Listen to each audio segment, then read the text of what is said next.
நல்லவர். உங்கள் யாவரையும் இயேசுவின் நாமத்தில் மீண்டும் ஒரு விசையாக வாழ்த்துகிறேன். நாம் வாசிக்க வேண்டியதான பகுதி சங்கீதம் 102 அதன் 13வது வசனம். சேர்ந்து வாசிக்கலாமா சபையாராக?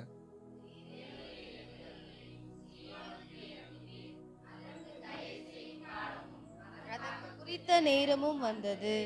ஆமென். இங்க இந்த சங்கீத பகுதியுடைய தலைப்பை பார்க்கும் பொழுது, இந்த சங்கீதத்துக்கு தலைப்பு எப்படி வச்சிருக்கிறாங்கன்னா, துயரப்படுகிறவன் துக்கத்தில் மூழ்கி கர்த்தரிடத்தில் தன் வியாகுலத்தை தெரிவித்து செய்யும் விண்ணப்பம்.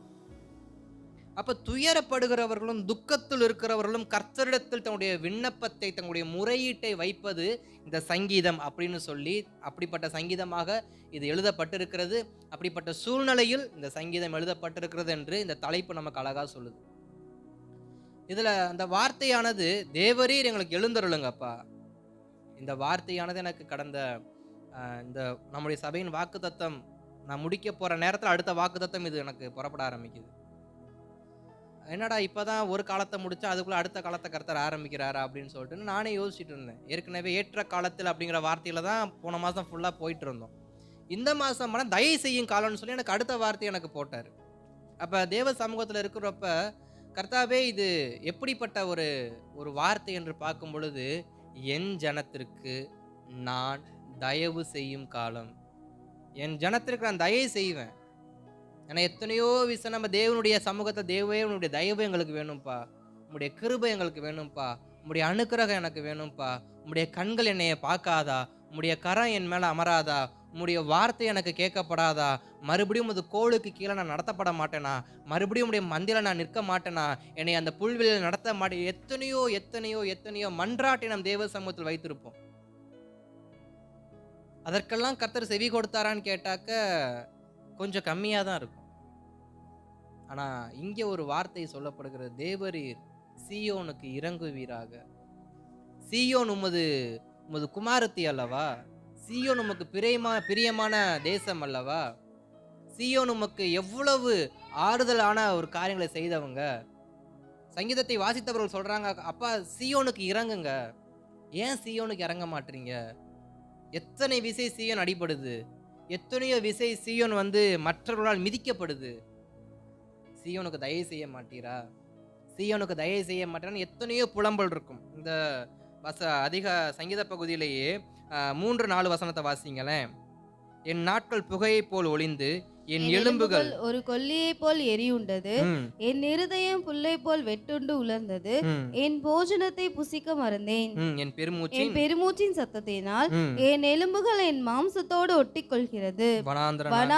வனாந்திர நாரைக்கு ஒப்பானேன், பாலான இடங்களில் தங்கும் ஆந்தையை போலானேன். போதும். இங்க வார்த்தை சொல்லப்படுறது தன்னுடையதான சூழ்நிலையை அவங்க சொல்றாங்க. நாரை எங்க உக்காந்துருக்கு?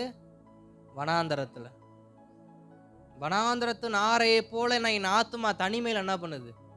வியாகுலப்படுது. எனக்கு தயவு செய்யுங்க. ஆந்தையை போல. ஆந்தை என்ன பண்ணும்? ஆந்தையோட சுபாவம் என்ன? இரவு முழுக்க முழிச்சிருக்கும்.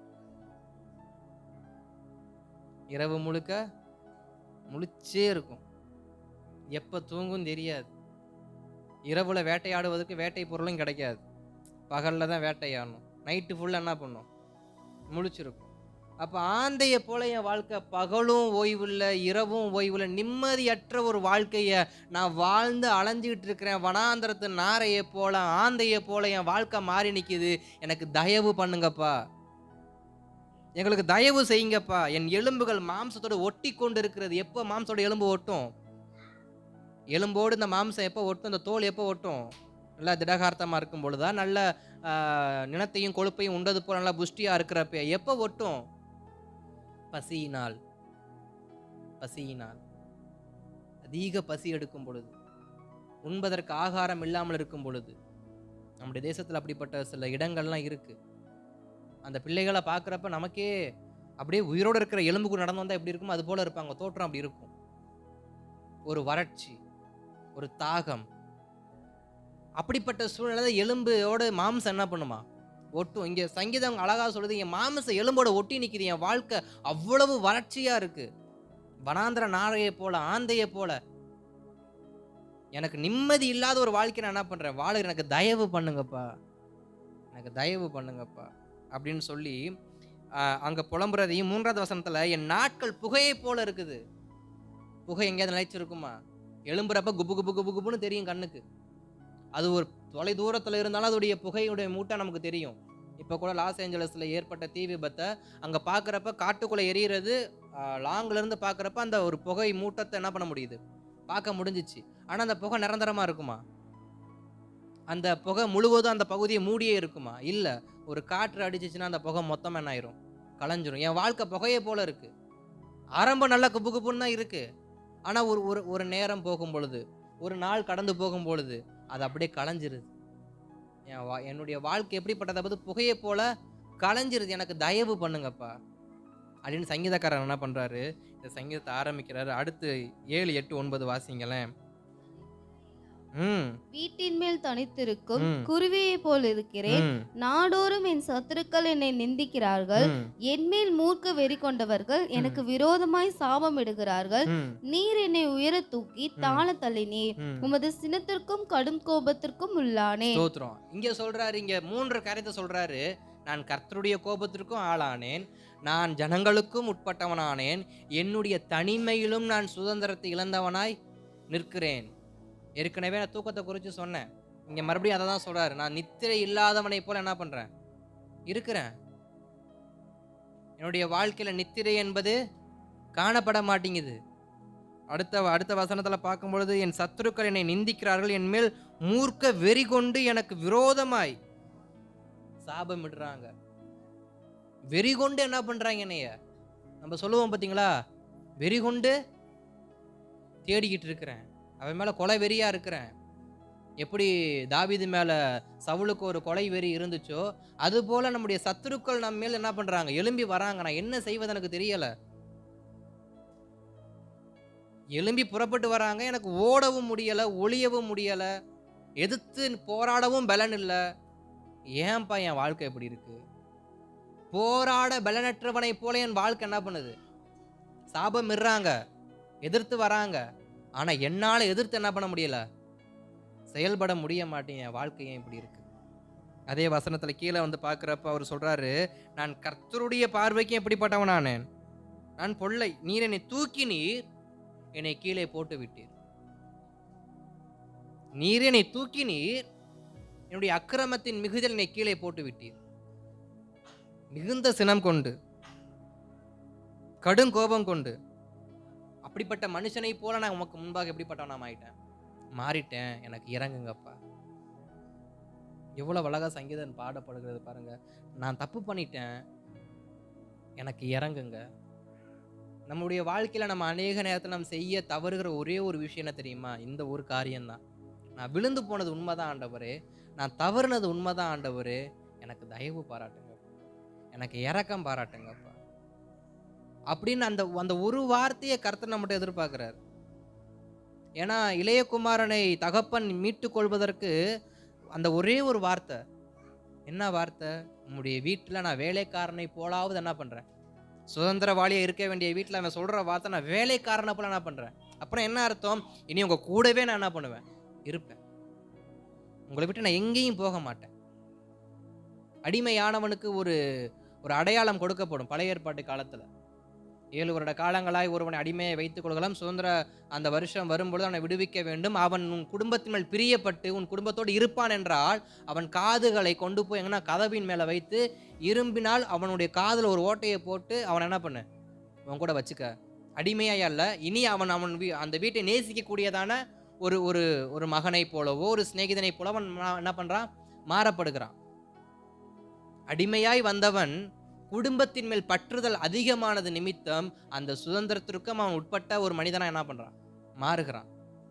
அப்ப இளையகுமாரன் கேட்கிறான், நான் அடிமையை போல என்ன பண்றேன், உங்க வீட்டில் நான் இருந்துக்கிறேன், இனி உங்களை நேசிப்பேன், உங்களை விட்டு எங்கேயும் போக மாட்டேன். நம் தேவ சமூகத்தில் நாம் விழுந்து போகும் பொழுது, தேவ சமூகத்தில் நம்ம விலகி போகும் பொழுது நாம் செய்ய தவறுகிற ஒரு காரியம், மீண்டும் தேவ சமூகத்தோடு வந்து ஐக்கியப்படாமல் அந்த விளைவை, அந்த பிளவையே நம்ம பெருசாக்கிட்டு போறோம். ஒரு டேமு, ஒரு பெரிய டேம் இருக்கு, நல்லா அழகா கட்டி முடிச்சு நல்ல ஃபுல்லாக ஸ்ட்ரக்சர் பண்ணி அதுக்கு திறப்பு விழாலாம் வச்சு முடிச்சிட்டாங்க. அதை திறப்பு விழா செய்யப்படும் பொழுது அதில் சின்ன ஒரு டேமேஜை அந்த இன்ஜினியர் கண்டுபிடிச்சிட்டார். அந்த இன்ஜினியர் வந்து கண்டுபிடிச்ச என்னன்னா, ஒரு சின்ன இடத்துல ஒரு ஊசி துளையை போல அல்லது இந்த மயிர் அதனுடையதான அந்த டயா இருக்கும் பார்த்தீங்களா, அதனுடையதான அளவுக்கு ஏற்றபடி ஒரு சின்ன ஒரு ஓட்டம் ஒன்று இருக்கு. சின்ன ஓட்டை தான்.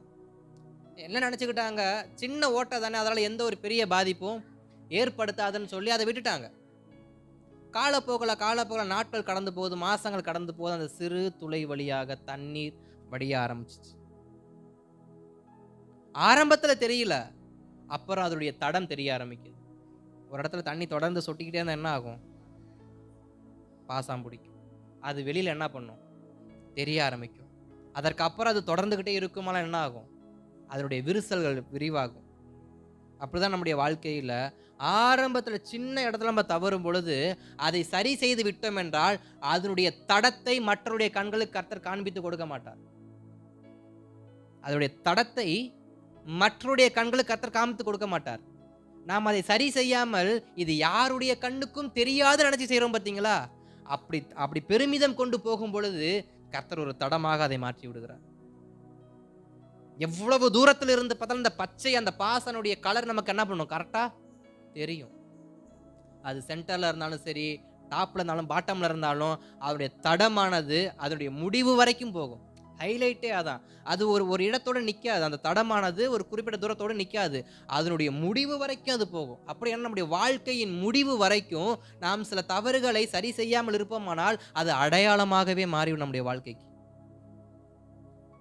அப்ப இவங்க சொல்றாங்க, நான் விழுந்தது உண்மைதான்ப்பா, உங்க கரத்துல இருந்தேன், ஆனா என் அக்கிரமத்தால நான் விழுந்துட்டேன். உங்களுடைய கடுங்கோபம் என் மேல இருக்கு, உங்களுடைய சினம் என் மேல இருக்கு, ஆனாலும் எனக்கு தயவு செய்யுங்க, எனக்கு தயவு செய்யுங்க. அதே 10-11 வசனத்தை வாசிக்கலாமா?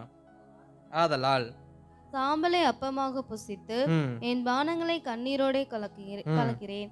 என் நாட்கள் சாய்ந்து போகிற நிழலை போல் இருக்கிறது, புல்லை போல் உலர்ந்து போகிறேன்.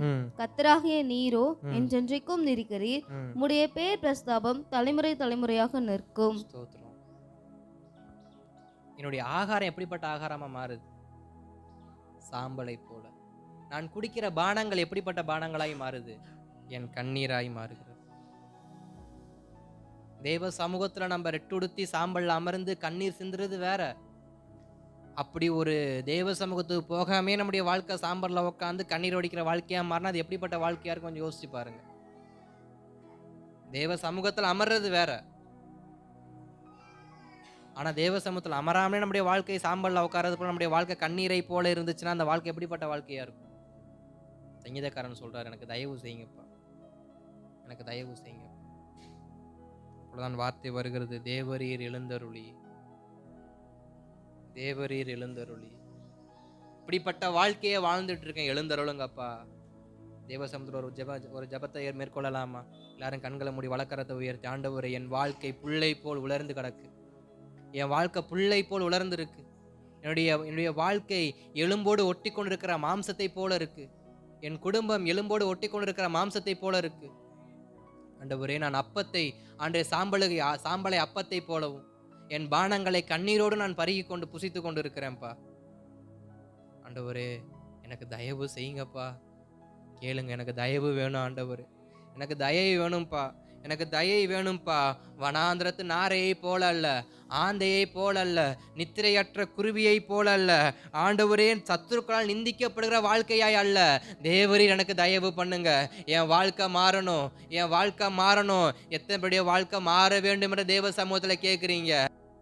தயவு உண்டாவதா நம்முடைய கரத்தில் ஒப்பு கொடுக்கிறோம், இயேசுவின் நாமத்தில் பிதாவே. அப்ப சங்கீதக்காரங்கள் சொல்லுகிறது, எனக்கு தயவு வேணும் ஆண்டவரே, எனக்கு என்ன வேணும்? தயவு வேணும். எனக்கு பணம் இல்லை, எனக்கு பலன் அல்ல, எனக்கு ஆஸ்தி அந்தஸ்து அல்ல, எனக்கு மாளிகை அல்ல, என் பெயர் பிரஸ்தாபம் அல்ல, எனக்கு வேண்டியது ஒன்னே ஒன்று, தேவ தயவு. நம்முடைய வாழ்க்கைக்கு எது முக்கியம்? தயவு. அவர் நம்ம தயவா இருந்தா அதுவே போதும், மற்ற எல்லாமே தானா வந்துடும். அப்ப தேவன் நம்முடைய வாழ்க்கையில தயவு செய்ய ஆரம்பித்தால் நமக்கு என்ன நடக்கும் அப்படிங்கிற ஒரு சில காரியங்களை மாத்திரம் சொல்லிவிட்டு நான் பிரசங்கத்திற்கு வேகமாக செல்ல நான் ஆசைப்படுறேன். ஏசாயாவின் தீர்க்கதரிசனம் திருப்பிக் கொள்ளுங்க. அதன் 35ஆம் அதிகாரத்துல 10வது வசனத்தை நாம் வாசிக்கலாமா? ஏசாயாவின் தீர்க்கதரிசனம் 35ஆம் அதிகாரத்தின் 10வது வசனத்தை வாசிக்கலாமா? தேவன் எழுந்தருளினால், தேவன் நமக்கு தயவு செய்ய ஆரம்பித்தால் என்ன நடக்கும்? கர்த்தரால் மீட்கப்பட்டவர்கள் திரும்பி ஆனந்த களிப்புடன் பாடி சீயோனுக்கு வருவார்கள். நித்திய மகிழ்ச்சி அவர்கள் தலையின் மேல் இருக்கும். சந்தோஷமும் மகிழ்ச்சியும் அடைவார்கள். சஞ்சலமும் தவிப்பும் ஓடிப்போகும். அங்க சங்கீதத்துல வாசிச்சு எத்தனை புலம்பல நம்ம பார்த்தோம். எவ்வளவு தன் வாழ்க்கையே ஏன் வாழணும்னு நினைக்கிற ஒரு மனுஷன் பாடக்கூடிய ஒரு புலம்பலா நம்ம சங்கீதத்துல பார்த்தோம். ஆனா தேவன் எழுந்தருளிட்டாருன்னா, தேவன் தயவு செய்ய ஆரம்பிச்சிட்டாருன்னா, அப்படிப்பட்ட வாழ்க்கை எப்படிப்பட்ட வாழ்க்கையை மாறுமா? இந்த ஏசாயாவின் தீர்க்கதரிசனம் 35:10 சொல்லப்பட்டது போல அவர்கள் எப்படிப்பட்ட நித்திய மகிழ்ச்சி அவர்கள் தலையின் மேல் இருக்கும். சந்தோஷமும் மகிழ்ச்சியும் அடைவார்கள். சஞ்சலமும் தவிப்பும் ஓடிப்போம். நம்முடைய வாழ்க்கையில் இருக்கிற சஞ்சலம் வெளியேறணும்னா, நம்முடைய தவிப்பு வெளியேறணும்னா, ஒவ்வொருவருக்கும் ஒவ்வொரு தவிப்பு. நமக்கு பெரிய அளவு தவிப்பு இல்லைன்னு சொல்ல முடியாது, சிறிய அளவு தவிப்பு தான் இருக்குன்னு சொல்ல முடியாது. ஆனா ஏதோ ஒரு தவிப்பு இருந்துகிட்டே இருக்கு. யாரை குறித்தாவது ஒரு தவிப்பு, எதை குறித்தாவது ஒரு தவிப்பு. எப்பொழுதுமே இருதயம் தவித்து கொண்டே இருக்கிற சூழ்நிலை எத்தனையோ பேருக்கு உண்டு. அது நம்முடைய வாழ்க்கையை விட்டு வெளியேறணும்னா கர்த்தர் நமக்கு தயவு செய்ய ஆரம்பிக்கணும்.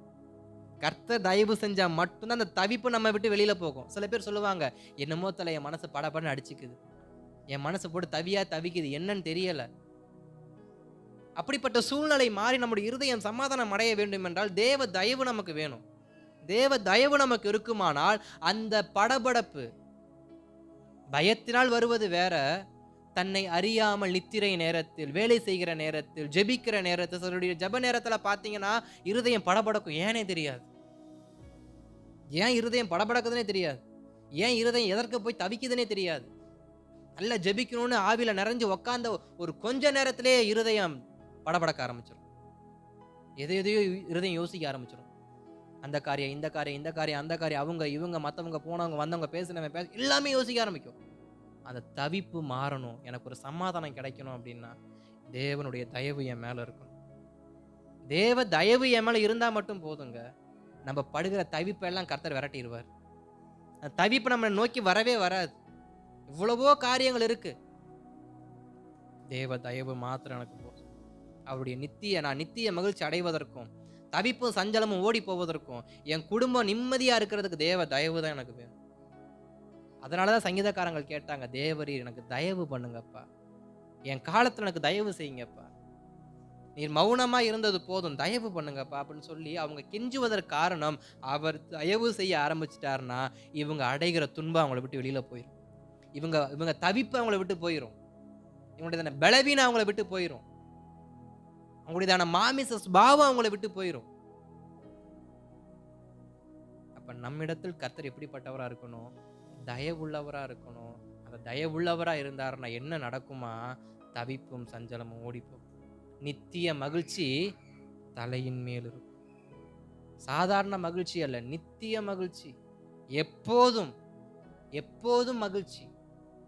அடுத்த வார்த்தையை வாசிக்கலாம். ஏசாயாவின் தீர்க்கதரிசனம் 51ஆம் அதிகாரத்தின் 3வது வசனத்தை வாசிக்கலாம். ஏசாயாவின் தீர்க்கதரிசனம் 51:3. கர்த்தர் சீயோனுக்கு ஆறுதல் செய்வார். அவர் அதன் பாழான ஸ்தலங்களை எல்லாம் தேறுதல் அடைய செய்து அதன் வனாந்தரத்தை ஏதேனை போலவும் அதன் அவாந்தர வெளியை கர்த்தரின் தோட்டத்தை போலவும் ஆக்குவார். அவாந்தர வெளிகள் கர்த்தருடைய தோட்டத்தை போலவும் ஆக்குவார். சந்தோஷமும் மகிழ்ச்சியும் துதியும் கீத சத்தமும் அதில் உண்டாயிருக்கும். சந்தோஷமும் மகிழ்ச்சியும் துதியும் கீதமும் அதில் உண்டாயிருக்கும். தேவன் தயவு செஞ்சாருன்னா அடுத்து என்ன நடக்குமா? நம்முடைய வாழ்க்கையில அங்க சொல்லப்பட்ட ஒவ்வொரு வார்த்தையும் பார்க்கறப்ப அவர்கள் ஆறுதல் செய்வார். அடுத்து பாழான ஸ்தலங்கள் எல்லாம் தேறுதல் அடையும். நம்முடைய வாழ்க்கைக்கு ஒரு தேறுதல் என்ன பண்ணுது? ஒரு தேற்றுதல். நல்ல ஒரு துணையாளர் நமக்கு என்ன பண்ணுவார்? கிடைப்பார்.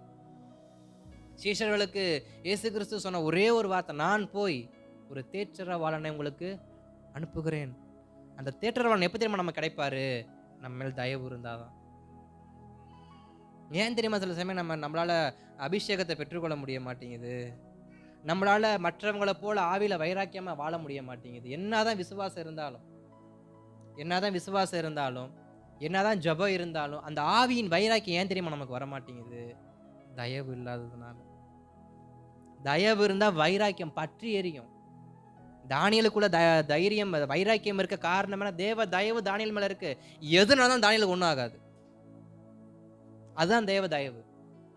தேவ தயவு இருந்தா வைராக்கியம் வெளிப்படும். வைராக்கியம் உள்ள மனுஷனை எந்த ஒரு சத்ருவும் என்ன பண்ண முடியாது? தொட முடியாது, தொடரவும் முடியாது. அப்ப தேவ தயவு நம்ம மேல இருக்குமானால் நம்முடைய வாழ்க்கை எப்படிப்பட்ட வாழ்க்கையா மாறுமா? தேறுதல் அடைகிற வாழ்க்கையாய் மாறும்.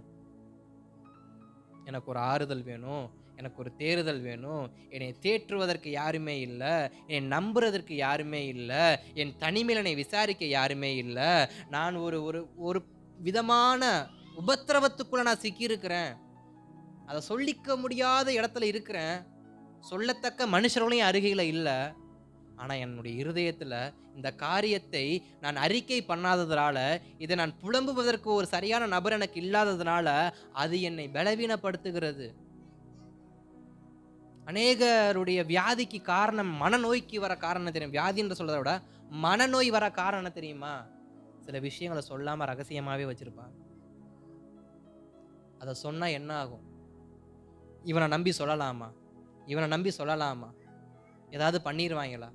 இப்படி குழப்பத்திலேயே அந்த விஷயத்தை பகிர்ந்து கொள்ள முடியாமல் மனதில் வேதனைப்பட்டு மனநோய்க்கு உட்பட்டவன் என்ன பண்ணிடுறாங்க? மாறிடுறாங்க. அப்ப நமக்கு நம்முடைய காரியங்களை பரிமாறுவதற்கு ஒருவர் நமக்கு வேணும்னா அது கர்த்தராகிய இயேசு கிறிஸ்து மட்டும்தான். அவரே நம்மை தேற்றக்கூடிய தேற்றரவாளன். எப்பொழுது அந்த தேற்றம் கிடைக்கும்னா அந்த தயவு நம்ம மேல் வரும் பொழுது. அப்ப தேவ தயவு நமக்கு இருந்தா என்ன கிடைக்கும்? தேறுதல் கிடைக்கும். எத்தனை பேர் தேறுதலுக்காக தேடிட்டு இருக்கிறீங்க? இப்ப ரீசெண்டா ஒரு ஒரு அட்வர்டைஸ்மெண்ட் ஒன்று ட்ரெண்ட் ஆகிட்டு இருக்கு. அந்த ஆப் நேம் எனக்கு சரியாக தெரியல, ஜோடி ஆப்பா இல்லை என்னமோ ஒரு ஆப்பு, சரியாக ஞாபகம் இல்லை. இரவு நேரத்தில் தூங்க கஷ்டப்படுறீங்களா? இரவு நேரத்தில் பேசுவதற்கு ஆள் இல்லாமல் தவிக்கிறீங்களா? இந்த ஆப்பில் சேருங்க, விடிய விடிய பேசுங்க. விளங்காதவங்க வச்சிருக்கிற பேர் என்ன ஏதோ பேர் வச்சிருக்கிறாங்க. அப்போ இன்றைக்கு நிறையா ஃப்ரெண்ட்ஸ் ஆப்போ ட்ரெண்டிங் என்னமோ நிறையா இருக்குது. அப்ப எல்லாருக்கும் இருக்கிற ஒரு பிரச்சனை என்ன? தன்னுடைய வார்த்தையை பகிர்ந்து கொள்வதற்கு ஒரு சரியான நபர் இல்லை. தன் அன்பை பரிமாற்றிக் கொள்வதற்கு ஒரு சரியான நபர் இல்லை. அதை உலகத்தின் மனுஷர்கள் புரிந்து கொண்டு, சத்துரு புரிந்து கொண்டு ஒரு ஆப்பை கிரியேட் பண்ணி அதை ஒவ்வொரு ஃபோனுக்குள்ளேயும் திணிச்சு இன்றைக்கு எல்லாரும் என்ன பண்றாங்க? தேடி திரியிறாங்க.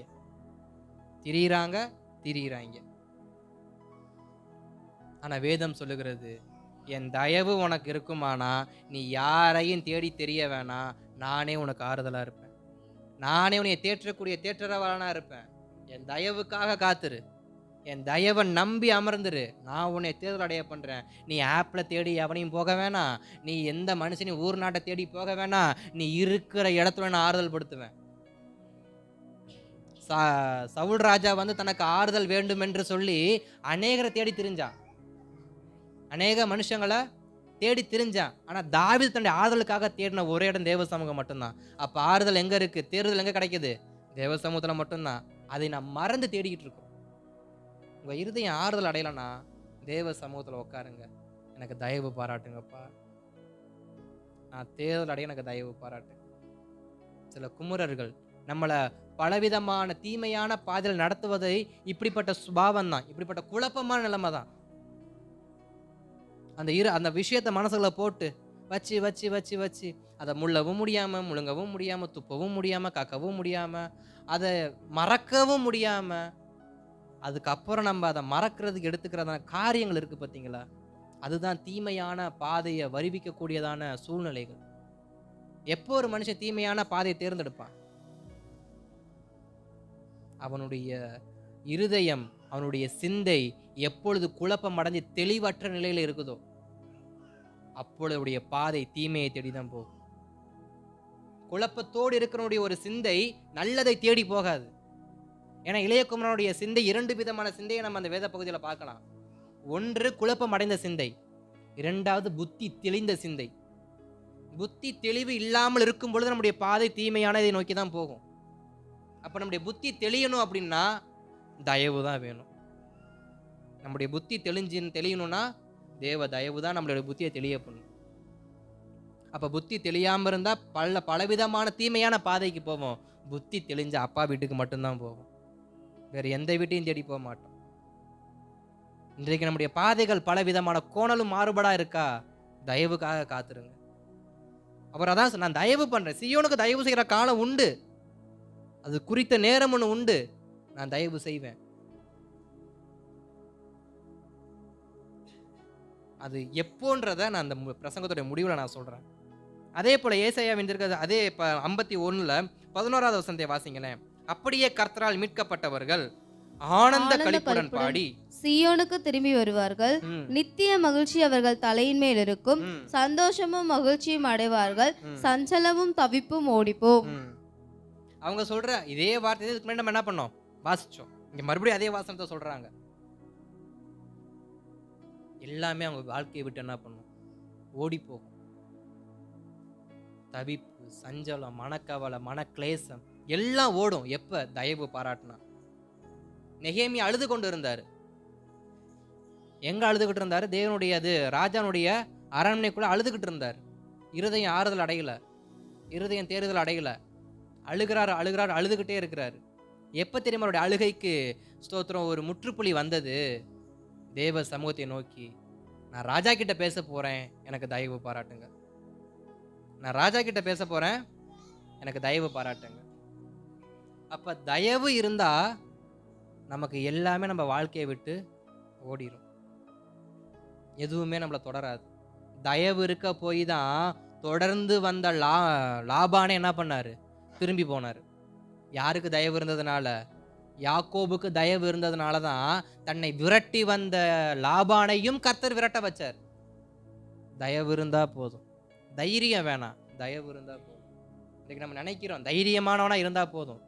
சிங்கத்தை போல நான் கர்ஜிக்க வேணும் ஆண்டவரே, நான் தைரியமா இருக்கணும் ஆண்டவரே, நான் அப்படி இருக்கணும், காண்டாமிருகத்துக்கு ஒத்த பலன், அதெல்லாம் இருக்கட்டும், தயவு இருந்தா போதும். தயவு இருந்தா அப்ப நம்முடைய வாழ்க்கையில் இருக்க எல்லாம் ஓட ஒரே ஒரு வழி என்ன? தேவனுடையதான தயவு. அந்த தயவு எனக்கு எவ்வளவுக்கு எவ்வளவு அதிகரிக்கப்படுதோ அவ்வளவுக்கு அவ்வளவு கர்த்தருடைய சமூகத்தில் நான் நிம்மதி உள்ளவனா என்ன பண்ணுவேன், காணப்படும். அதே ஏசாயாவின் தீர்க்க தரிசனம் 59 அந்த தீர்க்க தரிசனத்துல 20வது வசனத்துல ஒரு வார்த்தை சொல்லப்பட்டிருக்கும். மீட்பர் சீயோனுக்கும் யாக்கோபிலே மீறுதலையும் விட்டு திரும்புகிறவர்களுக்கும் வருவார் என்று சொல்லுகிறார். யாருக்கு தயவு செய்யும்படி வருவார்? சரியா, மறுபடியும் வாசிங்க. யாக்கோபிலே மீறுதலை விட்டு திரும்புகிறவர்களுக்கும். மீறுதலை விட்டு திரும்பும் பொழுது தயவு நமக்கு கிடைக்கும். அப்ப தயவுக்காய் காத்திருக்கிறவங்க செய்ய வேண்டிய முதல் விஷயம் என்ன? மீறுதல். நம்முடைய வாழ்க்கையில எத்தனை மீறுதல் இருக்கு, எவ்வளவோ காரியம் இருக்கு. நம்ம இது மீறுதலா நினைக்கிற காரியங்கள் கூட கர்த்தருடைய பார்வையில மீறுதலா தான் காணப்படும். இது தவறே இல்லைன்னு நினைக்கிற காரியம் கூட கர்த்தருடைய பார்வையில தவறா தான் காணப்படும். நாம் எதை இதுதான் நிஜம், இதுதான் உண்மை, இதுதான் சத்தியம் என்று எதை நம்பிக்கொண்டு இருக்கிறோமோ அது கர்த்தருடைய பார்வையில் அபத்தமாய் காணப்படும். அப்ப இங்க சொல்ற ஒரு வார்த்தை என்ன? நான் திரும்புகிறவர்களுக்கு தயவு செய்வேன். எதை விட்டு திரும்புகிறவர்களுக்கு?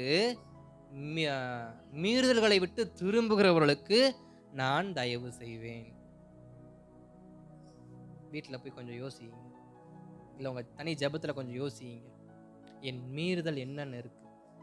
இன்னும் நான் எதுல மீறி நடக்கிறேன்? ஏன்னா ஸ்தோத்திரம், தீர்க்கதரிசியான யோனாவுக்குள்ள ஒரு மீறுதல் இருந்துச்சு. என்னன்னா, அவன் வெறுக்கிறவனை கர்த்தரும் வெறுக்கணும். அவன் வெறுக்கிற ஜனத்தை கர்த்தரும் வெறுக்கணும். அந்த ஒரு ஒரு முரண்பாடான எண்ணத்தினால அவன் என்ன பண்ணப்பட்டான், 3 நாட்கள் மீனின் வயிற்றுக்குள்ள போய் காணப்பட்டான். அவனுக்கு சரியான பராமரிப்பு இல்லாம போயிருச்சு. கர்த்தர் சொன்னபடியே அந்த சிந்தையோடு போயிருந்தாக்க பிரயாணம் அழகா இருந்திருக்கும், தரிசனங்கள் அழகா இருந்திருக்கும். தரிசனத்தை கேட்ட ஜனங்கள் மனம் கதறும் பொழுது, இன்னும் சொல்லப்போனா அந்த நினிவே பட்டணத்துக்கு அவன் தீர்க்கதரிசியாகவே இருக்க வச்சிருப்பார் கர்த்தர். ஒரு போதகனாகவே கர்த்தர் இருக்க வச்சிருப்பாரு. இவன் போதிக்க போதிக்க பட்டணம் முழுக்கவே கர்த்தருக்குள்ள முழுமையா ரட்சிக்கப்பட்டிருக்கும். ஆனா இவனுடைய மீறுதல், இவனுடையதான பிடிவாதம், நான் ஒப்புக்கொள்ள மாட்டேன், அவங்க திருந்தணும்னு அவசியம் இல்லை. நான் நிறைய பேர் நம்ம ஜெபிக்கும் பொழுது, நம்மளுடைய சுவிசேஷம் சொல்லப்படும் பொழுது நாம் நினைக்கிற ஒரு காரியம், அவன் ரட்சிக்கப்பட்ட என்ன படாட்டி என்ன,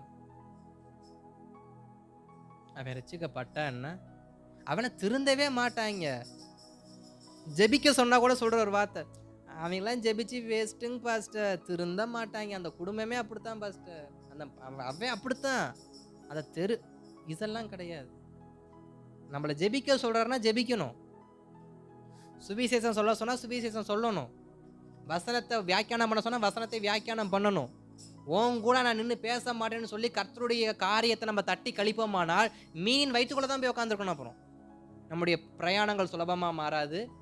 நம்மேல் வைத்த சில திட்டங்கள் நிறைவேறாம போயிடும்.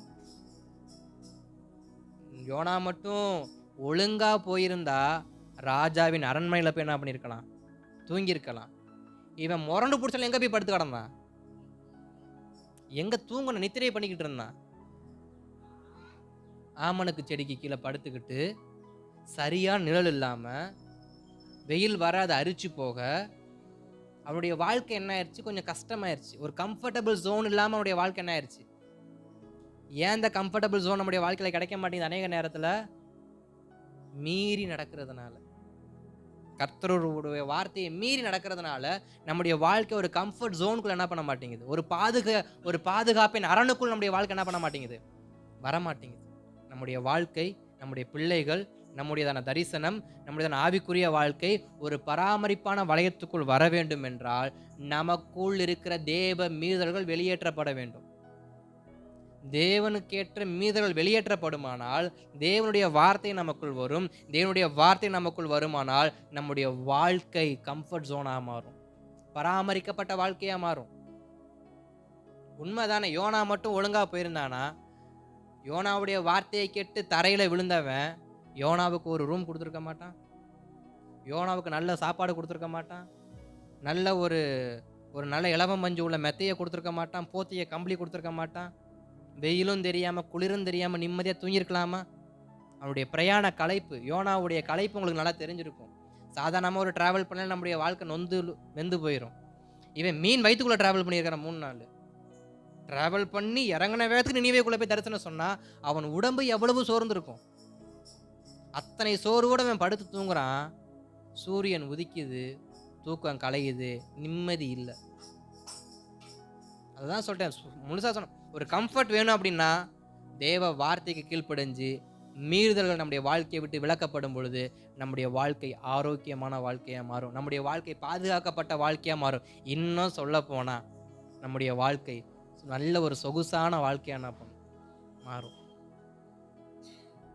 நம்முடைய வாழ்க்கை கொஞ்சம் சொகுசான வாழ்க்கையா மாறும்.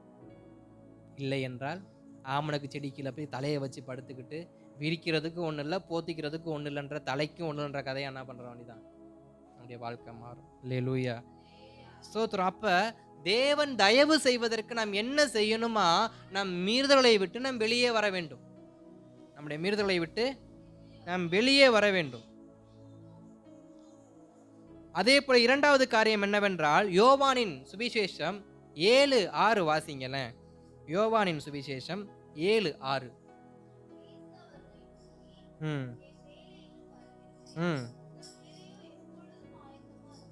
மறுபடியும் வாசிங்க. இயேசு அவர்களை நோக்கி, என் வேலை இன்னும் வரவில்லை, உங்கள் வேலை எப்பொழுதும் இதில் புரிஞ்சிக்க வேண்டிய வார்த்தை என்ன? உன் வேலையை நீ பார்த்தா என் வேலையை நான் பார்ப்பேன். உன் வேலை எப்பயுமே ரெடி. என் வேலை நான் வரலப்பா, உனக்கு வேலை நிறையா இருக்கு. உன் வேலை அங்கே தலைக்கு மேலே கிடக்கு. நீ சரி செய்ய வேண்டிய காரியம் அங்கே நிறையா இருக்கு. நீ ஒப்புரவாக வேண்டிய காரியம் எத்தனையோ இருக்கு. நீ ஐக்கியப்பட வேண்டிய காரியம் எத்தனையோ இருக்கு. நீ மனம் திரும்ப வேண்டிய காரியம் எத்தனையோ இருக்கு. அதை நீ செய்யி, அப்புறம் நான் வந்து என் காலத்தில் செய்கிறேன். அப்போ நமக்கான வேலை எப்பயுமே தேவ சமுத்திரம் என்ன பண்ணுது? ரெடியா இருக்கு. அதை செய்வோம்னா அவர் காலத்தில், கர்த்தருடைய நேரத்தில் அவர் சரியாய் செயல்படுவார். கானா ஒரு கல்யாணத்தில் அவர் செஞ்ச ஒரே ஒரு காரியம் அதுதான். நேரம் இன்னும் வரல. பெற்ற தாய் கேட்குறாங்க, நேரம் வரல. சீசர்கள் பார்க்குறாங்க, நேரம் வரல. கல்யாண வீட்டுக்காரன் பார்க்குறான், ஐயோ மான மறுவாதையெல்லாம் போயிரும் போல இருக்கு. அது முத கல்யாணமோ கடைசி கல்யாணமோ தெரியலை. இவ்வளவு ஆடம்பரமாக பண்ணேன், கடைசியில் அவமானப்பட்டு பேர் வேணும். அவன் புலம்புறான். கர்த்தர் சொல்கிறார், நேரம் என்ன வரல. எப்போ நேரம் வந்துச்சு? அந்த 6 கற்சாடிகளும் கழுவி சுத்திகரிக்கப்பட்டு தண்ணீரால் நிரப்பப்பட்டு அவருடைய சமூகத்துக்கு முன்பாக வைத்ததுக்கு அப்புறம்தான் மொண்டு கொடுங்கன்ற வார்த்தையை சொன்னார். அப்ப எப்ப கர்த்தர் தம்முடைய நேரத்தை நமக்கு காண்பிக்கிறார்? நாம் எப்போ ஆயத்தமாகி நாம் சுத்திகரிக்கப்பட்டு பராமரிக்கப்பட்டு நம் காரியங்கள் அனைத்தையும் நாம் ஒழுங்கு செய்துவிட்டு தேவ சமூகத்தில் நிற்கிறோமோ, சரி செய்ய வேண்டிய காரியங்களை சரி செய்து, ஒழுங்குபடுத்த வேண்டிய காரியங்களை ஒழுங்குபடுத்தி, சுத்திகரிக்கப்பட வேண்டிய காரியங்களை சுத்திகரித்து, மீறுதலை விட்டு தேவ சமூகத்தில் அமர்கிறோமோ, அப்பொழுது அவர் நமக்காக செயல்பட ஆரம்பிப்பார். அந்த வசனத்தை மறுபடியும் வாசிங்க. இயேசு அவர்களை நோக்கி, வேலை இன்னும் வரவில்லை, கர்த்தருடைய வேலை இன்னும் வரவில்லை, உங்கள் வேலையோ, நம்முடைய வேலையோ எப்பொழுதும் ஆயத்தமா இருக்கிறது. எப்பொழுதும் ஆயத்தமா இருக்கிறது. நல்லா மனசுல வச்சுக்கோங்க, நமக்கான வேலை இன்னும் இருக்கு. அது முடிக்கிற வரைக்கும் எஜமான் கூலி என்ன பண்ண மாட்டாரு? கொடுக்க மாட்டார். எந்த ஒரு எஜமானும் தன் வேலைக்காரனுக்கு, தன்னோடு சேர்ந்து உடன் ஊழியம் செய்யக்கூடியவர்களுக்கு வேலையை நிறைவேற்றாமல் கூலியை கொடுத்த சரித்திரமே கிடையாது. நாம் செய்கிற வேலையை செஞ்சாதான் கூலியானது கிடைக்கும் தேவ கரத்திலிருந்து. அந்த கூலிக்கு பெயர் தான் தயவு. அந்த கூலிக்கு பெயர் தான் தயவு. தயவு வேண்டுமானால் வேலையை சரியா என்ன பண்ணணும்? செய்து முடிக்க வேண்டும். அல்லேலூயா. இதுல இருந்து ஒரு குறிப்பு நிறையா இருக்கு. நான் முடிக்கும் வேகத்துல நான் சில காரியத்தை மாத்திரம் சொல்றேன். ஸ்தோத்திரம். தேவன் நமக்கு தயவு செய்யும் காலத்தில் செயல்பட வேண்டும். இல்லை என்றால் நமக்கு பங்கு கிடைக்காது. தேவன் நமக்கு செயல்படும் தேவன் நமக்கு தயவு செய்ய காலத்தில் நாம் செயல்பட வேண்டும். செயல்படாவிட்டால் நமக்கு பங்கு கிடைக்காது. நெகேமியாவின் புஸ்தகம் 2:20 வாசிங்க. நெகேமியாவின் புஸ்தகம் 2:20. அதற்கு நான் மறுமொழியாக, பரலோகத்தின் தேவனானவர் எங்களுக்கு காரியத்தை கைகூடி வர பண்ணுவார். அவருடைய ஊழியக்காரராகிய நாங்கள் எழுந்து கட்டுவோம். உங்களுக்கோ வென்றால் எருசலேமிலே பங்கும் இல்லை, பாத்தியமும் இல்லை, உங்கள் பேர் விளங்க ஒன்றுமில்லை என்று அவர்களுடனே சொன்னேன். ஸ்தோத்திரம். இந்த வார்த்தையை எப்ப சொல்றாங்க? ராஜாவானவர் ஆலயம் கட்டும்படி பர்மிஷன் கொடுத்துட்டார். தேவனுடைய ஊழியத்தை செய்ய வேண்டும் என்று சொல்லி இருந்த விருப்பத்திற்கு நிறைவேற்றப்பட வேண்டிய ஊழியத்தை நிறைவேற்றப்படும்படி ராஜாவானவர் தயவு பாராட்டி அனுப்புகிறார். ராஜாவானவர் பத்திரத்தில் கையெழுத்து போட்டு அனுப்புகிறார். அப்ப நெகேமியா ஜனங்களுக்கு சொல்லும் பொழுது என்ன சொல்றாரு? என் தேவனுடைய கரம் என்மேல் நன்மையாக இருக்கிறதையும், ராஜா என்னோடே சொன்ன 18வது வசனம் கவனிங்க. என் தேவனுடைய கரம் என்மேல் நன்மையாக இருக்கிறதையும் ராஜா என்னோடு சொன்ன வார்த்தைகளையும் அவர்களுக்கு அறிவித்தேன். அப்பொழுது அவர்கள் எழுந்து கட்டுவோம் வாருங்கள் என்று சொல்லி அந்த நல்ல வேலைக்கு தங்கள் கைகளை திடப்படுத்தினார்கள். யாரு? ஒரு கூட்டம் தங்கள் கரங்களை என்ன பண்றாங்க? திடப்படுத்தி கொள்றாங்க. எதற்காக? கர்த்தருடைய வேலையை நிறைவேற்றுவதற்காக, கர்த்தருடைய வார்த்தை நிறைவேற்றுவதற்காக, கர்த்தர் சொன்ன நல் வார்த்தைகளை, கர்த்தர் எனக்கு கொடுத்த வேலையை செய்து முடிப்பதற்கு தங்கள் கைகளை திடப்படுத்துகிறது ஒரு கூட்டம். அதற்கு அடுத்த வசனத்தை வாசிங்க. 20வது வசனத்தை மறுபடியும் வாசிங்க. பரலோகத்தின் தேவனானவர் எங்களுக்கு காரியத்தை கைகூட வர பண்ணுவார். அவருடைய ஊழியக்காரராகிய நாங்கள் எழுந்து கட்டுவோம். உங்களுக்கோ வென்றால் எருசலேமிலே பங்கும் இல்லை பாத்தியமும் இல்லை, உங்கள் பேர் விளங்க ஒன்றும் இல்லை என்று அவர்களுடனே சொன்னேன். இது ஒரு கூட்டம். கைகளை திடப்படுத்தி கர்த்தருடைய வேலைக்காக புறப்படுவதற்கு ஒரு கூட்டம் இருக்குன்னா, கர்த்தருடைய வேலையை செய்ய வராம இருக்கிற ஒரு கூட்டமும் ஒன்று இருக்கு. திடப்படாத ஒரு கூட்டம் இருக்கு. மீறுதல்களை ஒப்பு கொடுக்காத ஒரு கூட்டம் இருக்கு. தேவன் நமக்கு தயை செய்ய ஆரம்பிக்கும் பொழுது, அந்த காலத்திற்கு நாம் சரியாக செயல்படாமல் போய்விட்டோம் என்றால், நம் கைகளை திடப்படுத்தி கொள்ளாமல் நாம் செயல்படாமல் நாம் செயல்படுவோம், அதாவது திரிவோம் என்றால், நமக்கு அவரிடத்தில் எந்த ஒரு பங்கும் கிடைக்காது. எந்த ஒரு பங்கும் நமக்கு கிடைக்காது. பங்குன்னா எதுவுமே பெற்றுக்கொள்ள முடியாது. நாம் திடப்பட வேண்டிய காரியத்தில் நம்முடைய கரங்களை திடப்படுத்தாமல் பெற்றுக்கொள்ள வேண்டிய காரியங்களை மாத்திரம் பெற்றுக்கொள்ள நினைச்சோம்னா நிச்சயமா நடக்காது. நெகேமியா சொல்றாரு, கர்த்தருடைய கரம் என் மேல நன்மையா இருக்குப்பா, வாங்க எழுந்து கட்டுவோன்னு சொல்லி புறப்பட்டு போனா ஒரு கூட்டம் என்ன பண்ணுது, அதற்கு உட்படாமல், கர்த்தருடைய வார்த்தைக்கு உட்படாமல், ஊழியக்காரனுக்கு உட்படாமல், ஊழியத்துக்கு உட்படாமல், கர்த்தருடைய செயல்பாடுகளுக்கு உட்படாமல் ஒரு கூட்டம் தனியாவே தான் நிற்பேன். இவங்கெல்லாம் யார் தெரியுமா? தீர்க்க தரிசனங்களுக்கு, அதாவது கர்த்தருடைய வார்த்தைக்கு, கர்த்தருடைய வேலைக்கு, கர்த்தருடைய ஆலயத்திற்கு, கர்த்தருடைய சபைக்கு, கர்த்தருடைய ஊழியக்காரனுக்கு உட்படாதவர்கள், அதாவது ஒத்துழைப்பு கொடுக்காதவர்கள். எவர்கள் ஆலயத்துக்கு ஒத்துழைப்பு கொடுக்காம இருக்கிறாங்களோ, எவர்கள் ஊழியங்களுக்கு ஒத்துழைப்பு கொடுக்காம இருக்கிறார்களோ, அவர்களுக்கு கர்த்தரிடத்தில் எந்த ஒரு பங்கும் இல்லை. இப்ப பங்கு பெறணும்னா அவருக்கு ஒத்துழைப்பு கொடுத்து செயல்படணும் அவருடைய வேலையில. நீங்க எல்லோரும் உலக பிரகாரமான வேலைக்கு போறீங்க இல்லைன்னு நான் சொல்லல.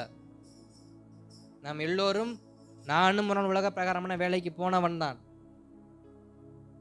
அப்போ உலக பிரகாரமான வேலையில் நமக்கு ஒரு நோக்கம் ஒன்று உண்டு.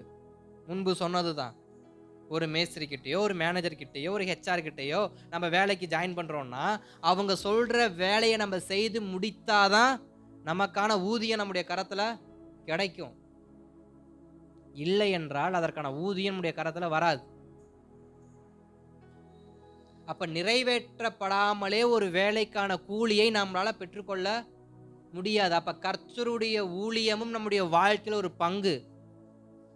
உலக பிரகாரமான வேலையும் ஒரு பங்கு என்றால் கர்த்தருடைய ஊழியம் ஒரு பங்கு. அழைக்கப்பட்டவர்கள் தான் அல்ல, அழைக்கப்பட்டவர்கள் முழு நேர ஊழியர்கள் என்றால் அழைக்கப்படாத அனைவரும் பகுதி நேர ஊழியத்தை கர்த்தருக்காக செய்தே தீர வேண்டும். அழைக்கப்பட்டால் நீங்கள் முழு நேர ஊழியத்துக்கு வரலாம். அழைப்பு இல்லை என்றால் உங்கள் வாழ்க்கையில் ஒரு பகுதியை நீங்கள் ஊழியத்துக்கு செலவிட்டே ஆகணும்.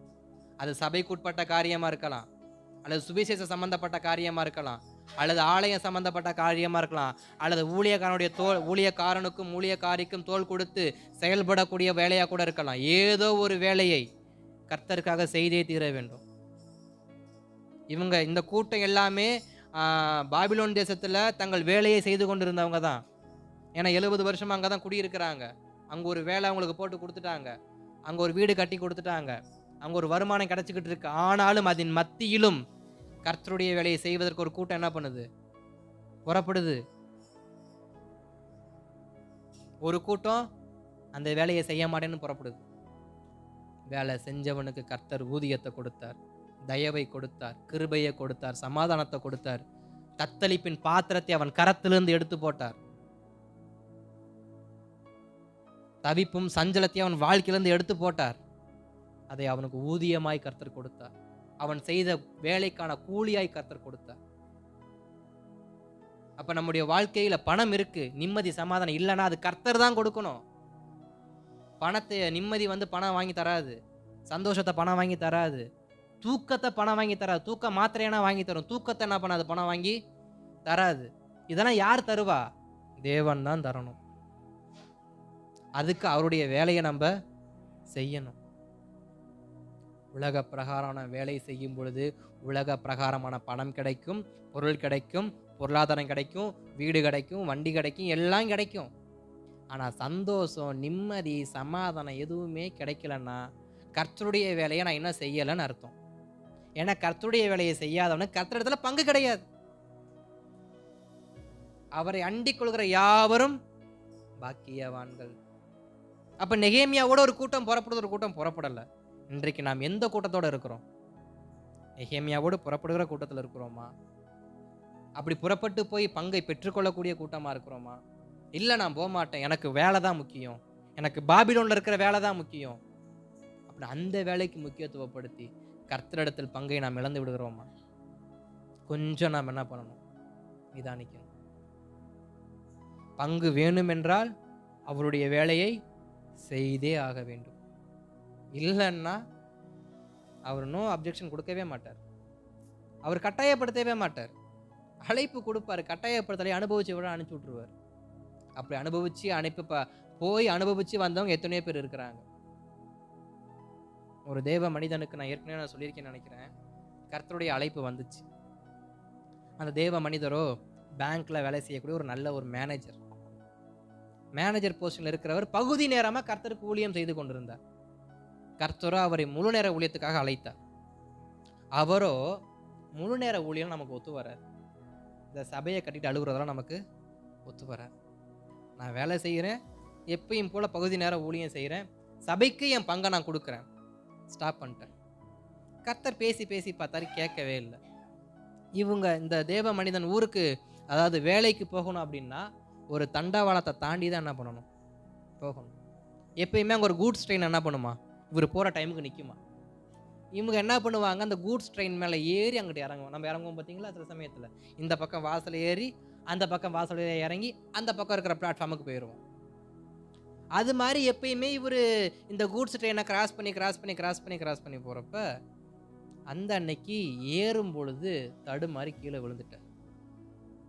விழுந்தவர் கரெக்டாக தண்டவாளத்துடையதான அந்த கேப்பில் என்ன பண்ணிட்டாரு, மாட்டிக்கிட்டார். எலும்பெல்லாம் நினைச்சாக்க கூட்ஸ் ட்ரெயினுடைய ஹாரன் சவுண்ட் கேட்குது, வண்டி புறப்பட போகுது. அங்கிட்டும் உருண்டு போக முடியல, இங்கிட்டும் உருண்டு போக முடியல. எலும்பி நின்னா ட்ரெயின் கொண்டு போயிடும். நிற்கிறாரு, கர்த்தருடைய வார்த்தை வருது, இப்போ என் ஊழியத்துக்கு வரியா, இப்போ என் ஊழியத்தை செய்றியா? ஆண்டவரே, தண்டவாளத்துலேருந்து மணி முதல்ல எனக்கு வெளியே எடுத்து கொண்டு வாங்க, நாங்கள் ஊழியத்தை செய்கிறேன். நீ முதல்ல ஊழியத்தை செய்கிறியா சொல்லு, தண்டவாளத்தை நான் வெளியில் எடுக்கிறேன், உன்னைய ஊழியம் செய்கிறேன்ப்பா. இனி உலக வேலைக்கு நான் என்ன பண்ண மாட்டேன், போக மாட்டேன்ப்பா, ஊழியம் செய்கிறேன்ப்பான்னு முழு மனசோட ஒப்பு கொடுத்தாரு. புறப்பட்ட கூட்ஸு இவருக்காக மறுபடியும் 1/2 மணி நேரம் என்னாச்சு, நின்றுச்சு. இவர் எழும்பி வெளியே வந்து ஆஃபீஸ்க்கு போயிட்டு தன்னுடைய ரிசீவிங் லெட்டரை எழுதி கொடுத்துட்டு, வேலையும் வேண்டாம் ஒன்றும் வேண்டாம், எனக்கு ஊழியந்தான் வேணும்னு சொல்லி இன்றைக்கு நம்முடைய ஸ்தாபனத்தில் இருந்து கர்த்தருடைய ஊழியத்தை வெற்றிகரமாக ஒரு தேவ மனிதர் செய்து கொண்டிருக்கிறார். நம்முடைய தேவ சபையிலேயே அவருடைய சபையில் தான் அதிகமான ஆத்துமகளை கர்த்தர் கொடுத்துருக்கிறார். அந்த அளவுக்கு காரணம் என்ன, அழைப்பை ஏற்றுக்கொண்டு வருவதனால, அழைப்புக்கு உண்மையாக செயல்படுறதுனால. நமக்கும் கர்த்தர் அநேக இடத்துல ஒரு அழைப்பை கொடுப்பாரு, ஃபுல் டைம் ஊழியத்துக்கு இல்லை, பார்ட் டைம் ஊழியத்துக்கு. சபையில் ஜெபிக்க வாங்க, வெளியில் போய் ஏதாவது ஊழியம் செய்வோம் வாங்க, சுவிசேஷம் சொல்ல போவோம் வாங்க, இல்லை ஜப நடைக்கு போனால் வாங்க, இல்லை கிராம ஊழியத்துக்கு போகலாம் வாங்க, இல்லை ஒரு ப்ரேயர் செல் ஸ்டார்ட் பண்ணி அங்கே போய் ப்ரேயர் நடத்தலாம் வாங்க. இப்படி அழைப்பு வரும். அழைப்புக்கு நாம் எப்படி செயல்படுகிறோம்?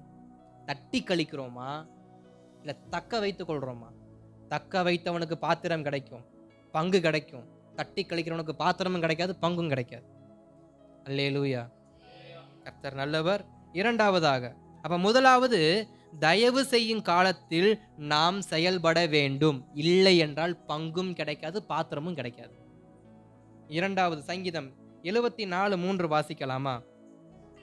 நெடுங்காலமாக பாழாய் கிடக்கிற ஸ்தலங்களில் உம்முடைய பாதங்களை எழுந்தருள பண்ணும்.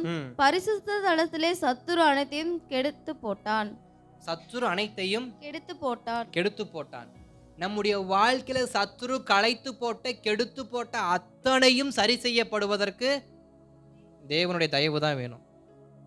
அப்ப சத்துரு களைத்து போட்டவைகளை நாம் மறுபடியும் பரிசீல அமைப்பதற்கு நமக்கு என்ன தேவை? தேவனுடைய தயவு தேவை. நம்முடைய வாழ்க்கையில சத்துரு யாருங்க? முதல் சத்துரு நம்முடைய மாமிசம், 2வது சத்துரு நம்முடைய குடும்பம், 3வது சத்துரு உலக மனுஷன், 4வது தான் பிசாசு. உலக மனுஷங்க, அப்புறம் தான் பிசாசு. அப்ப நமக்கு சத்துரு எங்கெங்க இருக்கிறாங்க? முதல்ல நம்ம கூட ஒரு சத்துரு வந்துகிட்டு இருக்கு. அந்த சத்துருவா நம்ம மேற்கொள்வதற்கு என்ன வேணுமா? தயவு. குடும்பத்தில் சில சத்துருக்களா எழும்புறாங்களா? மேற்கொள்ள என்ன வேணுமா? தயவு. உலகத்தால் நமக்கு சிலர் நமக்கு சத்துருவா எழும்புறாங்களா? என்ன வேணுமா? தயவு. இல்ல சாத்தானால சில போராட்டங்கள் வருதா? இந்த பலவீனம், நாள் கடந்த பலவீனம், இல்ல சில ஆசீர்வாத தடைகள், இப்படி ஏதாவது வருதா? அதற்கு என்ன வேணுமா? தயவு. அப்ப இந்த தயை செய்யும் காலத்துல நாம் சரியாக தேவ சமூகத்தில் நம்மை அடக்கி வைத்துக் கொள்வோமானால், 2வது சத்துரு நம்மிடத்திலிருந்து கெடுத்து போட்ட அனைத்தையும் கர்த்தர் மறுபடியும் நம்முடைய கரத்துல கொடுப்பார். அங்க வசனம் அப்படித்தானே வாசிக்குது, நெடுங்காலமாய் பாழாய் கிடக்கிற ஸ்தலங்களில் உம்முடைய பாதங்களை எழுந்தருள பண்ணும்.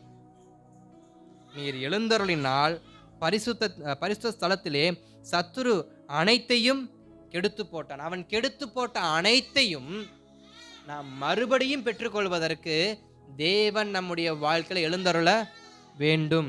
அதே 4வது வசனத்துல வாசிக்கும் பொழுது, உம்முடைய சத்துருக்கள் உம்முடைய ஆலயத்திற்குள்ளே கெர்ஜித்து தங்கள் கொடியை அடையாளங்களாக நாட்டுகிறார்கள். கெடுக்கிறது மாத்திரமல்ல, ஒரு அடையாளத்தை நம்ம கொடுத்துட்டு போறான். என்ன அடையாளம்?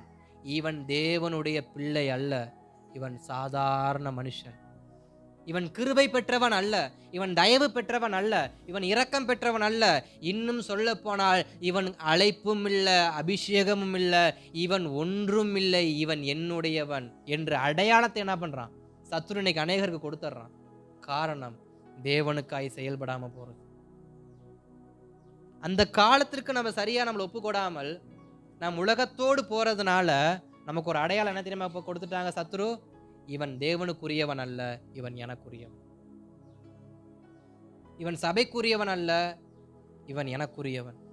இவன் ஆவிக்குரியவன் அல்ல, இவன் எனக்குரியவன். இத்தனை பெயர்கள் நம்முடைய வாழ்க்கையில மாற காரணம் என்ன? நம் காலத்தில் நாம் சரியாய் செயல்படாமல் போவதுதான்.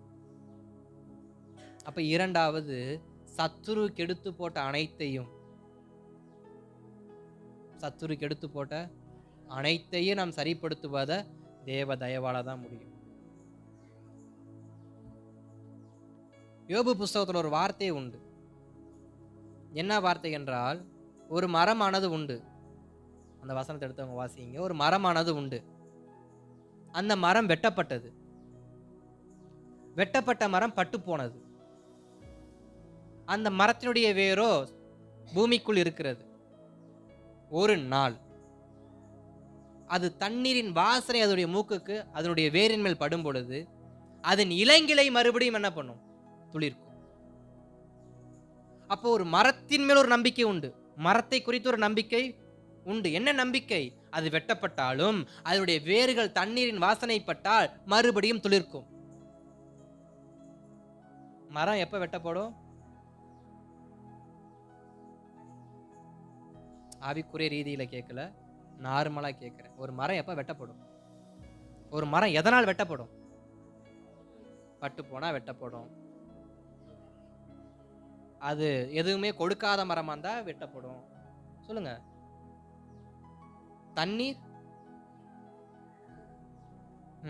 தண்ணீர் இல்லாத வறட்சியான பூமியில இருந்தா வெட்டப்படும். அப்புறம்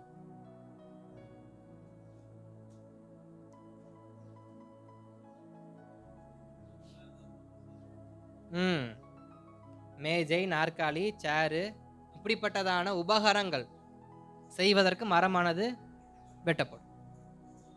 அப்புறம் எப்ப மரம் வெட்டப்படும்? மிருகங்கள் புல் சாப்பிட்றதுக்கு, செடி கொடி சாப்பிட்றதுக்கு மரமானது அதன் கிளைகள் வெட்டப்படும். அப்ப தேவைக்காக சிலர் நம்ம இடத்துல என்ன பண்ணுவாங்க? வருவாங்க. தேவைக்காக என்ன தேவை? சேர் செய்யணும், பெஞ்சு செய்யணும், சின்ன ஸ்டூல் செய்யணும், இல்லை மரத்தில் தானே பேப்பர் எடுக்கிறாங்க, பேப்பர் செய்யணும். இப்படி தேவைக்காக நம்ம கிட்ட என்ன பண்ணுவாங்க? நம்மளை வெட்டுவாங்க. நம்ம என்ன பண்ணுவோம்? நான் தான் எல்லாத்துக்கும் பயன்படுறேன், நான் தான் எல்லாத்துக்கும் பிரயோஜனமா இருக்கிறேன்னு சொல்லிட்டுன்னு நாம கம்முன்னு இருப்போம். ஆனால் சத்துரு எப்படி வெட்டியிருக்கிறான்? நம்மை ஒரு தேவைக்காக நம்மளை வெட்டிட்டான். அடுத்து மிருகங்களுக்காக நம்ம இடத்துல நல்ல பச்சையெல்லாம் என்ன பண்ணாங்க? மிருகத்துக்கு காஞ்சி போன இலையவா தருவாங்க? நல்ல பச்சை இலை, அதை வெட்டுவாங்க. அப்ப நம்ம இருந்த பச்சையை பூரா என்ன பண்ணிட்டான்? அவன் ஆதாயத்துக்காக வெட்டிட்டு போயிட்டான். அப்புறம் சில காற்று அல்லது காட்டு தீ, இப்படி இயற்கை நம்மளை என்ன பண்ணும்? சூழ்நிலை, இயற்கை என்பது சில சூழ்நிலை நம்மளை உடஞ்சி போக வைக்கும். அப்ப தேவைக்காக நம்மளை வெட்டுறவங்க உண்டு, ஆதாயத்துக்காக நம்ம இடத்துல இருப்பதை கொஞ்சம் கரைச்சு கொண்டு போறவங்க உண்டு, சூழ்நிலை நம்மளை உருக்குலைய பண்ணுவது உண்டு. ஆனா இது எல்லாம் நடந்தாலும் அந்த மரத்துக்கு ஒரு நம்பிக்கை இருக்கு. என்ன நம்பிக்கை? தண்ணீரின் வாசனை அதோடைய வேர் பட்ட மறுபடியும் துளிர்க்கும். அதனாலதான் மோசராசரை ஒரு பாட்டு படிப்பார், அவன் வெட்ட வெட்ட வளருவான். அப்போ அவனுக்கு ஒரு நம்பிக்கை என்ன பண்ணும்? மரத்துக்கு ஒரு நம்பிக்கை இருக்கு. எத்தனை மரத்தை வெட்டுங்க, மறுபடியும் மறுபடியும் மறுபடியும் மறுபடியும் துளுத்துக்கிட்டே இருக்கும். அந்த மரம் 100 வருஷம் பழமையான மரமா இருந்தாலும், அது முறிந்து விழுந்தாலும், அதன் வேருக்கு தண்ணீர் வாசனை படுமானால் அது மறுபடியும் துளிர்க்கும், அது மறுபடியும் துளிர்க்கும். அது போலதான் சத்துரு நம்ம இடத்திலிருந்து வெட்டின அனைத்தையும் நாம் மறுபடியும் துளிர்க்கணும். அப்படின்னா நமக்கு ஆசை காண்பித்து வெட்டினது உண்டு, நம்மளை வர்ணித்து நம்மை வெட்டினது உண்டு, நம்ம கிட்ட கெஞ்சி கெஞ்சி நம்மளை கொஞ்சம் கொஞ்சமா வெட்டினது உண்டு. இன்றைக்கு மொத்தமா வெட்டுறவனை விட கொஞ்சம் கொஞ்சமா வெட்டுறவன் இருக்கிறான் பார்த்தீங்களா? அந்த ரம்பத்தால கழுத்தா இருப்பாங்கன்னு சொல்லுவாங்க பார்த்தீங்களா? அந்த மாதிரி நிலைமை நிறைய நடக்குது, அந்த மாதிரி நிறைய நடக்குது. மொத்தமா வெட்டிட்டு போனா கூட நமக்கு ஒன்றும் தெரிஞ்சுக்காது. இந்த கிளையை கொஞ்சம் வெட்டிக்கிறேன், இந்த கிளையை கொஞ்சம் வெட்டிக்கிறேன், அந்த கிளையை கொஞ்சம் வெட்டிக்கிறேன். ஒரு மாசம் பார்த்தா மரம் பனைமரம் மாதிரி இருக்கும். ஆனா அதனால கிளைகள் நிறைந்த மரமா இருந்தது, பார்க்க பனைமரமா இருக்கு. பனைமரம் எப்படி இருக்கும்? உச்சியில போனாதான் இலைய பார்க்க முடியும். அப்ப தேவைக்காக வெட்டி வெட்டி வெட்டி வெட்டி வெட்டி வெட்டி நம்முடைய அழகை குலைத்த சத்ரு, நம்முடைய ஆவிக்குரிய அழகை சத்ரு என்ன பண்ணிட்டான்? உழைச்சிட்டான். மரத்துக்கு அழகே அது கிளையோடு இருக்கிறப்பதான். எந்த மரத்துல நிழல் கிடைக்கும்? பனை மரத்துலையா, வேப்ப மரத்துலையா? காரணம் என்ன? அது நிறைய கிளைகளோடு இருக்கும். அது நிறைய கிளைகள், ஆவிக்குரிய காரியங்கள் நமக்குள் நிறைய இருக்க நம்ம அநேகருக்கு ஆசீர்வாதமா இருந்த நாட்கள் உண்டு, அநேகருக்கு நிழல் கொடுத்த நாட்கள் உண்டு. அதை எல்லாம் சத்துரு என்ன பண்ணிட்டான்? கொஞ்சம் கொஞ்சம் கொஞ்சம் கொஞ்சம் கொஞ்சம் கொஞ்சமா வெட்டி வெட்டி வெட்டி இன்னைக்கு பனைமரம் போல நம்ம என்ன பண்றோம்? நிக்கிறோம். ஒரு கிளை இல்லை, ஒரு நிழல் இல்லை, காக்கா குருவி உக்காறது கூட என்ன இல்லை, ஒன்றும் இல்லை. அப்ப சத்ரு நம்மளை வெட்டுவதற்கு யார் இடம் கொடுக்குறா? நாம தான் இடம் கொடுக்குறோம். நம்மளை ப்ளீஸ் பண்றப்ப, நம்மளை வர்ணிக்கிறப்ப, நம்மளை பெருமைப்படுத்துறப்ப, நமக்குள்ள பெருமை வந்து, நமக்குள்ள அகங்காரம் வந்து, ஆணவம் வந்து நம்மளை என்ன பண்ணிடுறோம்? ஆவியின் கனி 9ல் 1 இல்லைனாலும் நான் என்ன பண்ணிடுவேன்? படைச்சிக்குவேன். 8ல் 1 இல்லைனாலும் படைச்சிக்குவேன். 7ல் 1, இப்படி 1 1 1 1 போய் இப்போ 1 தான் நிக்குது. அந்த 1 எப்ப வெட்டப்படும்னு தெரியாது. ஆனா வேதம் சொல்லுகிறது, உன்னிடத்திலிருந்து சத்துரு எடுத்து போட்ட அனைத்தையும் திருப்பி நான் உனக்கு என்ன பண்றேன்? கொடுக்கிறேன். என் தயவுக்கு நீ காத்துரு, என் தயவுக்கு நீ சரியா காத்துரு, என் பாதத்துல அமர்ந்துரு. நீ உன் மீறுதலை விட்டு என் தயவை நோக்கி வா, என் சமூகத்தை நோக்கி வா. சத்துரு வெட்டி போட்டதை நான் மறுபடியும் என்ன பண்றேன்? மரத்துக்கே ஒரு நம்பிக்கை இருக்குன்னா உனக்கு நம்பிக்கை இல்லையா? என் ஆவியை நான் ஊற்றும் பொழுது, என்னுடையதான தண்ணீர் ஜீவ நீரூற்று உன்மேல் படும் பொழுது நீ மறுபடியும் துளிர்க்க மாட்டியா? நீ மறுபடியும் எழும்ப மாட்டியா? மறுபடியும் உனக்குள்ள கிளைகள் முளைக்கப்படாதா? நம்மிடத்திலிருந்து யார் எதை வெட்டி எடுத்திருந்தாலும், வெட்டி எடுத்தவனா நீங்க பார்க்காதீங்க, வெட்டப்பட்ட இடத்த பார்க்காதீங்க. அந்த வெட்டப்பட்ட இடத்தில் மறுபடியும் துளிர்க்க வைக்கிற கர்த்தரை மட்டும் பாருங்க. அநேக நேரத்தில் வெட்டப்பட்ட இடத்த நம்ம பார்த்து பார்த்து இது என்னைக்கு ஆறுமோ தெரியலையே. வெட்டப்பட்ட இடத்தை பார்த்து இது என்னைக்கு ஆறுமோ தெரியலையே. அல்லது வெட்டி கொண்டு போன மனுஷனை பார்த்து திட்டிக்கிட்டே இருப்போம். நல்லா இருப்பானா, விளங்காம போவேன், நான் எப்படி இருந்தேன், என்னை இப்படி ஆக்கிவிட்டானே, அவன் குடும்பம் நல்லா இருக்குமா, அவன் புள்ள நல்லா இருக்குமா, அவன் குட்டி நல்லா இருக்குமா, அவன் ஆடு மாடு நல்லா இருக்குமா, எல்லாத்தையும் போட்டு வஞ்சி வறுத்து எடுக்கிறது. ஆனால் வேதம் சொல்லுகிறது அப்படி அல்ல. வெட்டினவனை பார்க்காத, வெட்டப்பட்ட இடத்த பார்க்காத, அதில் மறுபடியும் துளிர்க்க வைக்கிற என்னுடைய ஜீவ நீரூற்றை மாத்திரம் கவனமா என்ன பண்ணு, காத்துரு. என் தயவுக்கு காத்துரு. ஒரு நதி ஒன்று உண்டு, ஏதேன் தோட்டத்தில் ஒரு நதி ஒன்று உண்டு. அது 4 பிரிந்து தேசம் முழுவதும் சுற்றி வந்தது. அது கோமேதங்களை விரவிக்கிறதும், தங்கத்தை விரவிக்கிறதும், மரகங்களை விரவிக்கிறதும், இப்படி பல நல்ல காரியங்களை, நல்ல விஷயங்களை விளைவிக்க கூடியதாக அந்த நதி காணப்பட்டது. அந்த ஜீவ நதிக்காய் காத்துருங்க. அந்த நதி உங்களுடைய வேரில் படும் பொழுது, அந்த நதி உங்க வாழ்க்கையில படும் பொழுது, மறுபடியும் கோமேதங்கள் என்ன பண்ணும், மறுபடியும் மரகதங்கள் என்ன பண்ணும், மாணிக்கங்கள் என்ன பண்ணும், மறுபடியும் எழும்பும், மறுபடியும் ஆவிக்குரிய வாழ்க்கை வளரும். அல்லேலூயா. அப்ப நம்முடைய மீறுதல்களை நாம் சரி செய்யப்படும் பொழுது நமக்கு என்ன கிடைக்கும், பங்கு கிடைக்கும். நம்முடைய மீறுதலை நம்ம சரி செய்யும் பொழுது இரண்டாவது நமக்கு என்ன கிடைக்கும், சத்துரு வெட்டப்பட்ட இடங்கள் மறுபடியும் துளிர்க்க ஆரம்பிக்கும். அடுத்து அதே சங்கீதம் 147 இரண்டாவது வார்த்தையை வாசிக்கலாம். சங்கீதம் 147 இரண்டாவது வசனத்தை வாசிக்கலாம். கர்த்தர் எருசலேமை கட்டுகிறார், துரத்துண்ட இஸ்ரவேலரை கூட்டி சேர்க்கிறார். ஸ்தோத்திரம். அப்ப மூன்றாவது துரத்துண்டு போனவர்களை கூட்டி சேர்க்கிறார். முதலாவது நமக்கு பங்கு கொடுக்கிறார். அவருடையதான ஊழியத்தை செய்யும் பொழுது, அவருடைய வேலையை செய்யும் பொழுது நமக்கு பங்கு கொடுக்கிறார். இரண்டாவது, அவருடைய சமூகத்தில் தயவுக்காய் காத்திருக்கும் பொழுது சத்துரு வெட்டினதை மறுபடியும் துளிர்க்க வைக்கிறார். மூன்றாவது, அவருடைய தயவுக்கு காத்திருக்கும் பொழுது என்ன நடக்குமா, துரத்துண்டு போனவர்கள், அதாவது விரட்டி அடிக்கப்பட்டவர்கள் மறுபடியும் கொண்டு வரப்படுவார்கள். ஆபிரகாம் கர்த்தர் ஒரு வார்த்தையை என்ன தெரியுமா, உன் ஜனங்கள் 430 வருஷம் எகிப்தில் அடிமையாதான் இருக்கும், ஆனால் நான் அவர்களை கொண்டு வருவேன். யாக்கோபுக்கு ஒரு வார்த்தையை சொன்னார், யாக்கோபே, நீ இப்பொழுதும் மாமனாகிய லாபானுடைய வீட்டுக்கு நீ ஓடிக்கிட்டு இருக்க, ஆனா ஒரு காலத்துக்கு நான் மறுபடியும் இங்கே தான் கொண்டு வருவேன். மறுபடியும் ஒரு காலத்துல நான் இங்கே தான் கொண்டு வருவேன். அப்படி என்றால் நீ ஓடுகிறதற்கு ஒரு காலம் உண்டு, நீ அனுபவிக்கிற துன்பத்துக்கு ஒரு காலம் உண்டு. எல்லாவற்றையும் மீறி மறுபடியும் உனக்கு சமாதானத்தை கொடுத்து, நீ துரத்துண்டு போன இடத்தில் மறுபடியும் உன் தலையை உயர்த்துவதற்கு ஒரு காலத்தை நான் வைத்திருக்கிறேன். அந்த காலத்துக்கு என் தயவுக்கு நீ காத்துரு. அந்த காலத்திற்கு காத்துரு. நம்மளை எங்க இருந்தாலும் விரட்டி அடிச்சாங்களோ, எந்தெந்த இடத்துல நமக்கு மதிப்பு இல்லாம மரியாதை நம்மளை விரட்டி அடிச்சாங்களோ, நம்மளை பயமுறுத்தி விரட்டினாங்களோ, நம்மளை ஓட வச்சு பார்த்தாங்களோ, மறுபடியும் கர்த்தர் தலையை உயர்த்துவார். அதே இடத்துல ஏசா பயமுறுத்தி யாக்கோபை விரட்டினாரு. ஆனா இப்ப யாக்கோபு திரும்பி வரப்ப ஏசா கட்டி அணைக்கிறாரு. கர்த்தர் ஒரு காலத்தை வச்சாரா? இந்த காலம் வர காரணம் என்ன? தயவுக்கு காத்திருந்ததால. அவசரப்படாமல், எனக்கு 4 மனைவி வந்துட்டாங்க, எனக்கு 12 பிள்ளைகள் பிறந்துட்டாங்க, இனி அண்ணன் அவர் கை பார்த்துக்கிறேன்.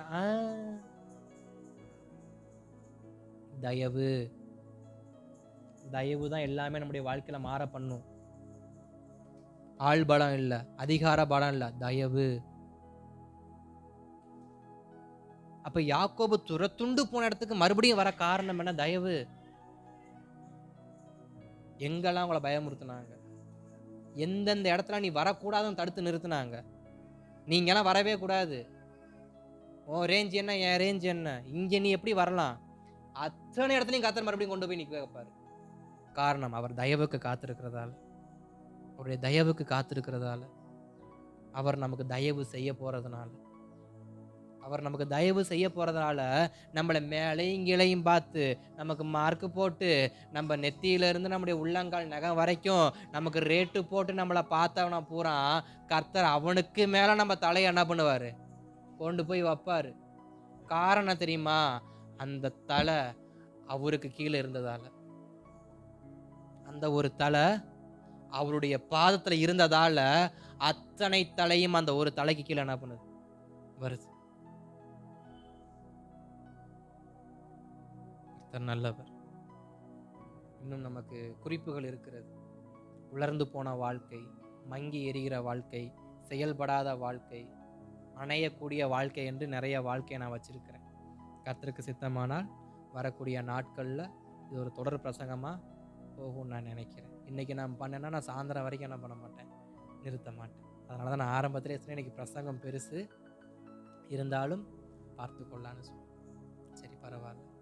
அப்போ நம்முடைய வாழ்க்கையில் நாம் நமக்கு என்னென்ன காரியங்கள் மீறுதல்கள் இருக்கோ அதை நான் முதலாவது என்ன பண்ணணும், அதை மாற்றிக்கொள்ளணும். நம்முடைய மீறுதல்களை நாம் முதலாவது மாற்றிக்கொள்ளணும். இரண்டாவது, அவர் செயல்படுவதற்கு நாம் செயல்படணும். அவர் செயல்படுவதற்கு நாம் செயல்படணும். அப்ப நாம் செயல்படாமல் கர்த்தர் மாத்திரம் செயல்படணும்னா அவரா போய் வெளியில இருக்க கர்ச்சாடியை கழுவி கொண்டு வந்து வைப்பார்? நாம் செய்ய வேண்டியதை நாம் செய்தால் அவர் செய்ய வேண்டியதை அவர் செய்வார். அப்ப மூன்றாவது, அவருடைய சமூகத்தில் நாம் இருப்போம் என்றால் நம்மளை துரத்தப்பட்ட இடத்திலெல்லாம் நம்மளை கனப்படுத்துவோம். நம்மளை துரத்தப்பட்ட இடத்துலெல்லாம் நம்மை கனப்படுத்துவோம். அதுதான் சின்னவன் ஆயிரமும் பலத்த ஜாதியும் ஆவான். கர்த்தராகிய நான் ஏற்ற காலத்தில் தீவிரமாய் நடப்பிப்பேன். சீயோனுக்கு தயை செய்யும் ஒரு காலம் ஒன்று உண்டு. சீயோனுக்கு தயை செய்யும் ஒரு காலம் உண்டு. அந்த காலத்துல அந்த தலையை கர்த்தர் உயர்த்துவார். தீர்க்க தரிசனம் ஒரு அழகா சொல்லப்பட்டிருக்கும், நான் இஸ்ரவேலை அநேகருக்கு பாரமாக்கினேன் அப்படின்னு. இஸ்ரவேலரை அநேகருக்கு பாரமாயின் காரணம் என்ன? இதுவரைக்கும் உன் மேல எவன்லாம் பாரப்படுத்தினானோ, உன் மேல எவன் பாரமா இருந்தானோ அத்தனை பேருக்கு இனி நீ பாரமா மாறுவ. நம்ம கொடுக்குற ஒரு அழகான மூன்றாவது வார்த்தை, நம்ம விரட்டப்பட்ட இடத்துல மறுபடியும் கர்த்தர் நம்மை நாட்டுவார். அதுதான் விழுந்து போன தாவீதின் கூடாரத்தை அவர் மறுபடியும் எடுத்து கட்டுவாரானால் நாம் விழுந்த இடத்திலேயே நம்மளை மறுபடியும் எழுப்பி நம்மளை நடத்த அவர் உண்மை உள்ளவராக இருக்கிறார். அல்லேலூயா. அப்ப தயவு இருந்தா போதுங்க, நம்முடைய வாழ்க்கையில எல்லாமே என்ன பண்ணும், கிடைச்சிடும்.